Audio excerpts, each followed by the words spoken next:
Pengunjung memadati salah satu wahana air di Kota Palembang, Sumatera Selatan.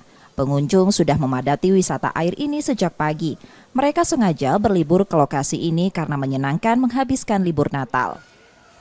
Karena seru, asik, main air, main perosotan, ada wahana gitu.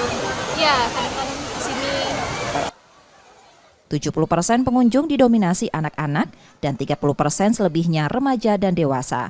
Dibandingkan hari biasa, jumlah pengunjung pada masa libur Natal meningkat 300%. Sekarang 1.500 sampai dengan 2.000, bisa 3 kali Pak, jadi dikatakan 300% ya. Prediksi kami lonjakannya yang paling tinggi adalah di tanggal 1 Januari 2024. Sekitar mungkin kita punya prediksi 3.000 sampai 3.500 orang pengunjung.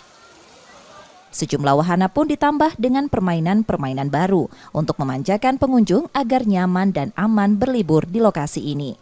Nur Muhammad, Kompas TV, Palembang, Sumatera Selatan.